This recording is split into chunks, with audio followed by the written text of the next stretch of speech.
The Padres have 4 free agents that have hit the market that could bolster the New York Mets rotation next year. Which one is the best fit? We'll be discussing that more on today's edition, Locked On Mets. You are Locked On Mets, your daily New York Mets podcast.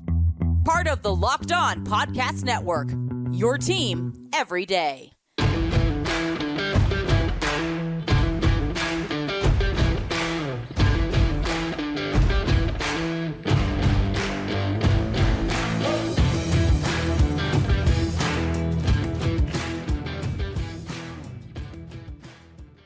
Hello to all you amazing Mets fans. You're watching Locked On Mets, part of the Locked On Podcast Network, your team every day. I'm your host, Ryan Finkelstein. If you want to find any of my work, follow me on X, Finkelstein Ryan. You also find some of my writing at justbaseball.com, where I work as the managing editor, and where I wrote an article that was published on Monday that I want to take a little victory lap on. We discussed it on yesterday's show, where I was trying to hypothesize when free agency would heat up. Comparing it to last offseason, I pointed out the fact that Jose Abreu, the Monday after Thanksgiving in 2022, signed a 3-year deal with the Houston Astros. So that might be a time where you might see a big move to happen from a veteran free agent, right? All of a sudden, Monday after Thanksgiving yesterday, Sonny Gray signed a 3-year deal with the St. Louis Cardinals. 3 years, $75 million, taking one of the top starting pitchers off the board. So I just want to say, if you're curious when this offseason is going to pick up, again, you can read that article, watch yesterday's show. I wouldn't be surprised if a couple more signings happen this week. Guys like Seth, Lugo, and Michael Wacha might fit the Zach Eflin build of last year, who signed the Thursday before the winter meeting. So later this week, we might see some of that, and we will discuss those guys, Lugo and Waka, in the next segment. First, though, we had to open the show today on Blake Snell, because I have not discussed his free agency at much length the entire offseason, because I didn't see him as a fit for the New York Mets, and in some respects, I still don't. With that said, I've done a lot of research on Blake Snell over the last 24 hours as I'm writing my next article about Yoshinobu Yamamoto and Blake Snell and who's better. Who is the better pitcher right now? And through that digging and looking at what he did this past year, Blake Snell is getting to the point of underrated. And I think it's because he has this reputation of being injury prone and, not pitching deep into games. He's only crossed over 180 innings twice in his career, both of them his Cy Young seasons. He more frequently has lived in it's actually kind of remarkably consistent, the 128 to 130 inning range. Like, if you're signing him to a 6-year deal, you're hoping that he averages 140 innings. Like, that would be an improvement. And honestly, you're expecting he's going to average more closer to 120 innings per year. Because of that, that's not necessarily a free agent I want to see the Mets go after. Yet, if you look at what he did this past season, obviously it was a Cy Young year. He was so good. Okay, last 23 starts of the season, if you look at his stats from May 20th on, which on May 19th, he gave up 6 runs in 4 innings against the Red Sox. And after that, he was lights out. Never gave up more than 3 runs in a start. Pitched to a 1.20 ERA. That's over 23 starts, 135 innings pitched. He was lights out. Snell has a career 3.20 ERA. It's not like this is a guy who, just had 2 great seasons. Like, he's good at run prevention. He's not my kind of pitcher. I don't like to see a guy go out there and walk the world. And he's stressful to watch if he's on your team, because he's going to walk a couple guys and load the bases and then strike out the final 3. That's what he does. He's going to walk. I mean, this past year he led the league in walks, while winning the Cy Young. It's not 2 things that typically coincide. You compare Snell to Yamamoto. This is teasing a bit the video that I'll be doing for my show Who's Better on Thursday, but Yamamoto pounds the zone and can pitch deep into games. Snell, it's trying to avoid bats. With that said, he did get through 6 innings 20 times this year. That's in 32 starts. So that's really not too bad. Again, he actually did cross over 180 innings this past season. And I think he's getting discounted because you have this free agent that's 25 years old that a third of the teams in Major League Baseball want. And, here's Snell, who has a couple of concerns that might limit his market to maybe, who knows, 4 or 5 teams. We'll see how it all develops. But make no mistake about it, this guy is an ace. And when you have a curveball as good as Blake Snell's, I mean, man, that pitch got whiffs well over 50% of the time this year. When it comes to pitching run value for his breaking ball, I believe he was in the 100th percentile. So best breaking ball pitcher in baseball in 2023. His off speed, so his changeup was in like the 99th percentile. He's got a great curveball, a great slider, a great changeup. The curveball is the best pitch, of course. And then he's got a fastball that averaged over 95 miles per hour. And he's also a 6'4" lefty. Like Blake Snell is still a guy that would really help the New York Mets next season if they were to pony up and sign him. I just haven't seen any report linking the two sides. And I think all their eggs are in the Yamamoto basket, and rightfully so. If Blake Snell was 25 years old, it'd be a different conversation. But Yamamoto is the better investment to make in free agency right now. Snell, though, doesn't have the same market around him. So I will say that from doing more research on Snell and diving a little bit more into the numbers, there was part of me that was second guessing my take on Snell. Second guessing the way I've overlooked him, because he's a really good pitcher, and it might be better to land the second best free agent starting pitcher than to strike out on the first best. No? The Mets have to really do the best they can to assess how that first meeting, whether it takes place on Zoom, if it's already happened between themselves and Yoshinobu Yamamoto, they have to really understand what their chances are. Because if they got no shot at him, it would not be the worst thing in the world to pivot and go after Blake Snell. I don't expect it to happen. I still think Yamamoto is the free agent you want to invest in this offseason. But I will say I have been discounting Blake Snell a lot more than I should have. And part of it is because, here's a guy who only hit the zone like 32% of the time this past season. So you're watching him pitch, he is missing the strike zone nearly 70% of the time. But that's how he pitches. He also led Major League Baseball in home runs per 9, 0.40. He only gave up 6 home runs, I believe, in 180 innings pitched.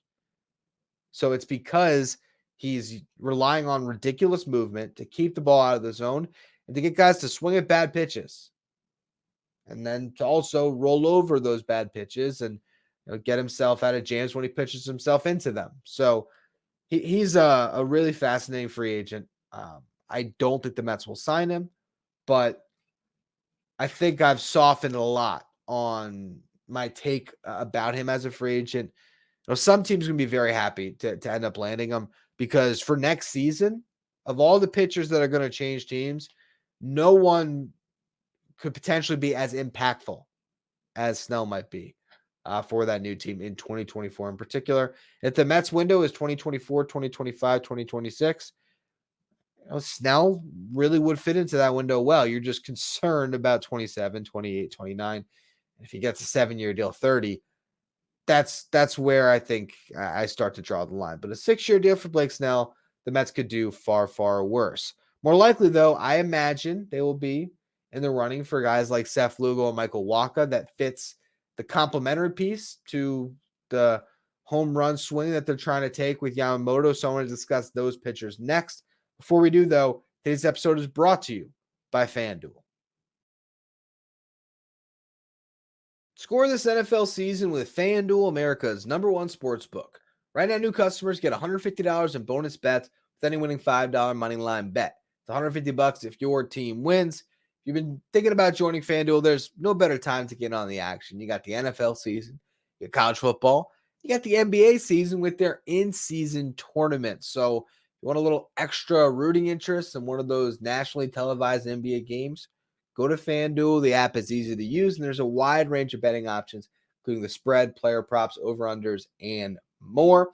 And remember, $5 money line bet. If you win that, you're going to get that $150 in bonus bets guaranteed. If you want to play with FanDuel, visit FanDuel.com/lockedon and kick off the NFL or the NBA season.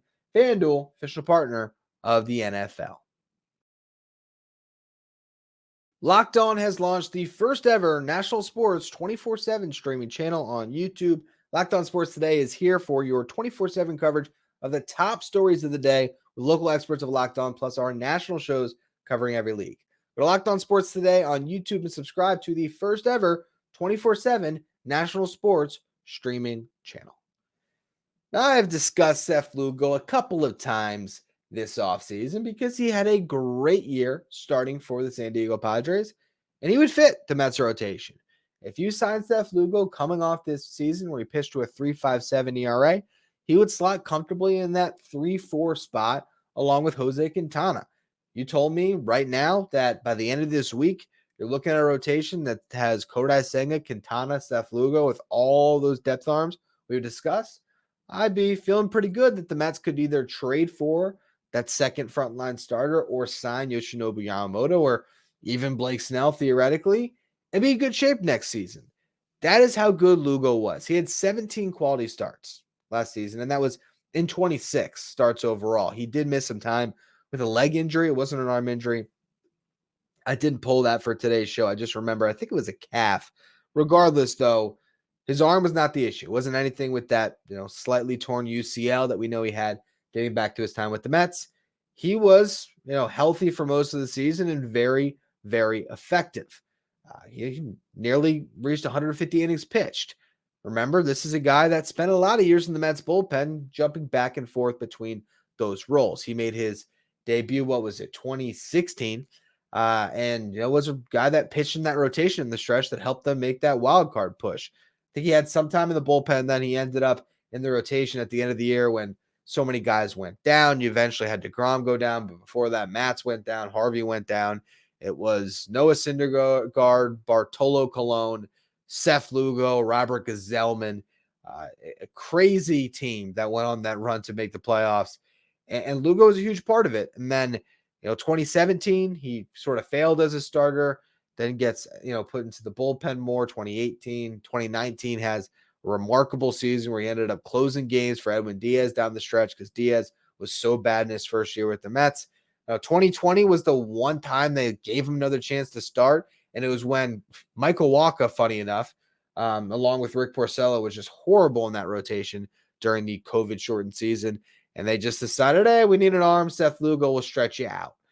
In the middle of a year, that was a short year, and he never really got the chance. And then he was back into the bullpen for 2021, 2022. And then ultimately, he took his first opportunity for agency to get that chance to be considered a starting pitcher, and he ran with it. And now, could you pursue a reunion there? It's a very interesting proposition. And I think the contract side of it is where things get more interesting. I don't want to discuss that in the next segment, but I think Seth Lugo is the best bet of any of these guys. I really do. Now, Snell is a different conversation. I'm talking about Seth Lugo, Nick Martinez, Michael Wacha. Nick Martinez, I like more than Wacha as well.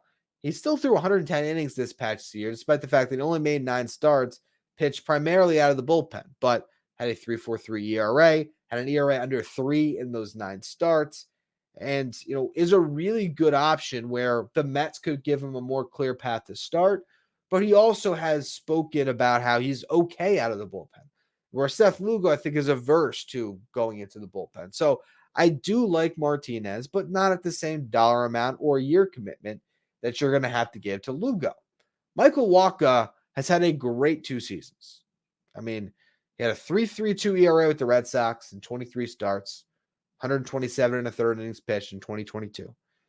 Last year, he had 134 and a third innings pitched, made 24 starts, had a 3.22 ERA. So the last 2 seasons, he's pitched in the low threes, and he's also won a lot of games. Again, record doesn't matter anymore, but I look at a guy that's 25-6 over the last 2 years and think he's doing something right?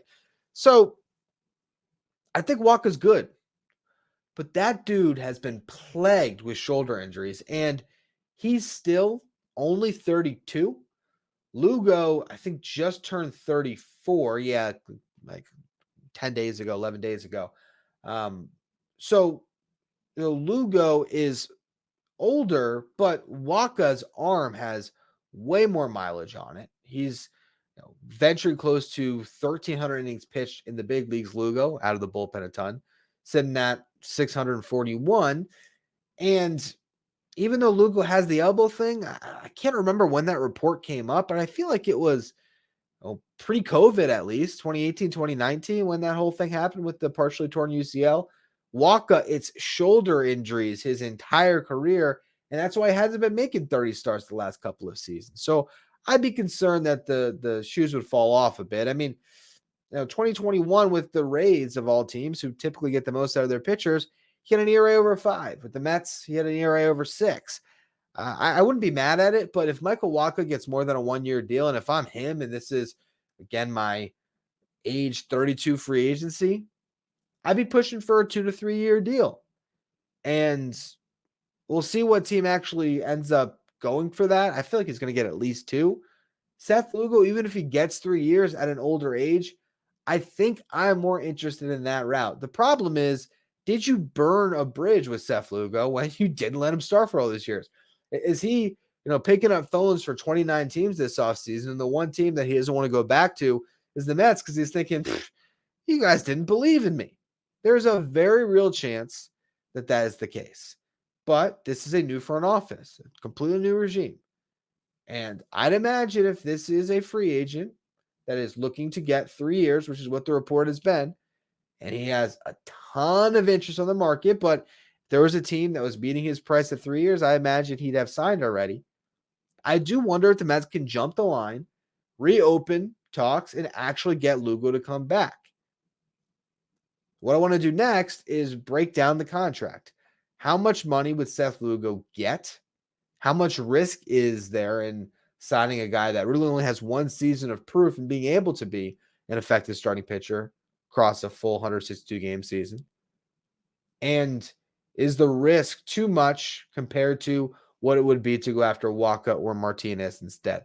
So we'll get to contracts in the next segment. First, though, another word from our sponsors. Now, if Seth Lugo signed a 3-year deal with the New York Mets tomorrow, the first place I would go is to my subtext, where I could send out an update to my Locked On Mets insiders. If you want to join, this is the time to do it.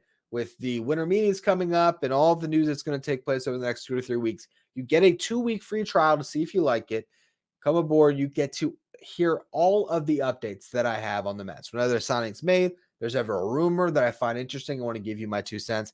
I'm sending out updates to the Locked On Mets insiders. If you want to join today, find a link in the episode description or go to subtext.com/LockedOnMets. Now, speaking of a contract for Seth Lugo, there is no doubt that this guy is about to double his career earnings, might even triple it. He's made about $18 million in his big league career, and I'd be shocked if he doesn't clear $40 million on this deal because I think he gets a 3rd year. Now, is that 3rd year guaranteed? Is it a mutual option potentially? I think there's certainly going to be a lot of room for negotiation depending on who lands him. But if he digs his heels in and says, I want to be a starting pitcher for the next 3 seasons, I think he can get that deal based on what he just did and based on this market that just gave Kenta Maeda at an older age and coming off a far less impressive season, a 2-year deal. So I think Lugo, who would be, pitching his age 34, 35, 36 season, he has that ability to ask for that 3-year deal and probably set the price tag at $45 million if he really wanted to, where he'd be making $15 million per season.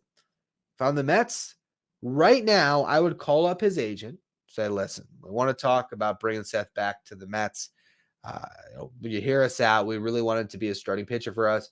We are so impressed with what he did this past season, and we want to talk about bringing him aboard to be a fixture in our rotation moving forward. And they put a 3-year, $40 million contract in front of him that had incentives based on innings pitched. I think that they could probably get a deal done. I mean, Seth Lugo this past year had incentives based on innings pitched. It was $100,000, $250,000 for 10, 14, 18, 22, 26, and 30 starts. So he made $250,000 for hitting the 10 start benchmark. Then he got to the 14, then he got to the 18, then he got to the 22, and he eventually got to the 26 start line there. So that was what was that, $1.25 million in incentives that were added on to his base salary of $7.5 million. Ends up making $8.75 million. Really good year for Seth Lugo, and he had the opt-out to hit the market. Now, the Padres also baked in appearances. So he got 100K if he hit 40, 50, 40, 45, 50, 55, 60 appearances. But obviously they gave him every opportunity to remain in the rotation. They had a similar contract with Nick Martinez. I think Lugo's at a stage where he probably doesn't want to be considered a reliever anymore. Now, with that said, if you're going to incentivize him, if he does become a reliever and his base is much higher, maybe he would be interested in that. But if I'm the Mets, I would not be giving him incentives for appearances. I would only be giving him incentives for innings pitched, not even starts, innings pitched at 140, 160, 180, 200 innings. And it could be $250,000, per one. So he could make an extra $1 million in that scenario. It could even be to the point where it's $250,000 on the first one, $250,000 on the second one. And then if he gets to 180 or 200 innings pitched, which would be a remarkable value from Seth Lugo, he gets $500,000 for each one of those. And then maybe he has a chance to make an extra $1.5 million on top of his base salary, which again, if it's $40 million over 3 years, you're looking at a shade over $13 million per. Now, why I think that's a fair contract, because Jose Quintana just got a 2-year, $26 million deal for the Mets this past offseason. It's making $13 million per. So Lugo would be in line with that. Those two guys would be in the middle of the rotation this next season. And then you'd have Lugo for 2 years beyond that. And if all broke down and he just couldn't find that same success, you do have an idea that he could go back into that bullpen and be effective once he's already under contract, if that has to be the case in, say, the final year of the deal. If maybe you have so many starting pitchers that you push him to a swingman role. It'd be an expensive one, but I think, as I have been talking about the last couple of days here, if you really are trying to make sure that you have some depth in that rotation, Lugo is the type of starter you want to jump on. And I'd prefer to see the Mets gamble on a guy that, for one, I like. I think a lot of Mets fans still like. But a guy that this past year really showed that he could be an effective starting pitcher, as opposed to a guy, Nick Martinez, that still hasn't done it entirely, or a guy like Michael Wacha, who I just have way more concerns with when it comes to the health, and because of the larger sample size of him being a good starting pitcher and the low 3 ERA he pitched to, which was, more than 3 points lower than Lugo's at 3.57. I think he might get like $15 to $18 million. It might be a 1-year deal. It might be 2 years. Let's say $35 million for Michael Wacha in this market. Wouldn't you prefer Seth Lugo if it was only, 40, an extra $5 million, you get a third year out of it?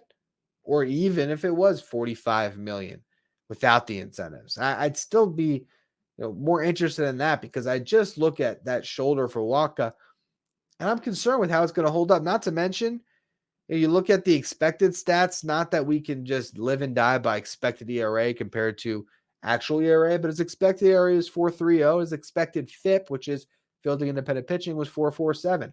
Lugo, who also was probably a beneficiary of a good defense behind him, had an expected 4.48 ERA, but his xFIP was certainly better at 3.76. You look at walks, they're actually pretty much right in line with each other, but Lugo's slightly better when it comes to that. I just think that the risk, even with the extra year, is better going after Lugo. But these are all pitchers that the Mets sign any of those three this week. Even Nick Martinez, and they're just saying, hey, if he has to be in our bullpen, that's okay. We just need to make sure we have an arm that we can slide into that rotation that's better than the depth arms in place. And Nick Martinez is certainly better than Tyler McGill. Any of those three, I'd be happy with. Any of them.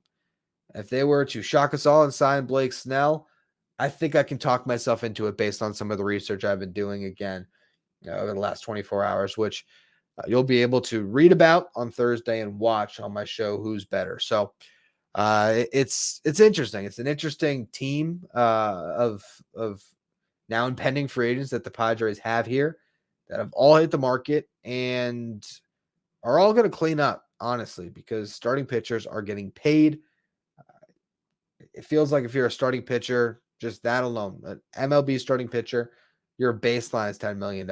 And for these guys who are coming off better seasons than that, who knows? Maybe the price gets a little bit crazy. If Seth Lugo, pushes closer and closer to $20 million, which I doubt, but hey, it's a market that you just can't predict right now. If he's making $18 million per, if he gets 2 years, $36 million, I'd probably stay away from that one. But 3 years, 40, sign me up tomorrow. Anyway, that's going to be all for today's edition of Locked On Mets. If there is no news, I want to look at the rest of the international market on tomorrow's show. So we'll be looking at Shoto Imanaga. I believe I pronounced that name wrong. Somebody hit me up in the comment section on YouTube yesterday about that. And if I just screwed it up again and butchered it, I'm sorry. Let me know again. I'll try to do better when I'm breaking down international free agents on that show. If you don't want to miss it, make sure you follow, rate, and review wherever you get your podcast. Make sure you subscribe if you're watching on YouTube. We're trying to make a push to 10,000 subs, so appreciate all of you who hit subscribe. If you want to be a Locked On Mets insider, find the link in the episode description. You can follow me on X at Finkelstein Ryan. Follow the show at Locked On Mets. And if you want to check out the first ever 24/7 sports streaming channel on YouTube, head over to Locked On Sports Today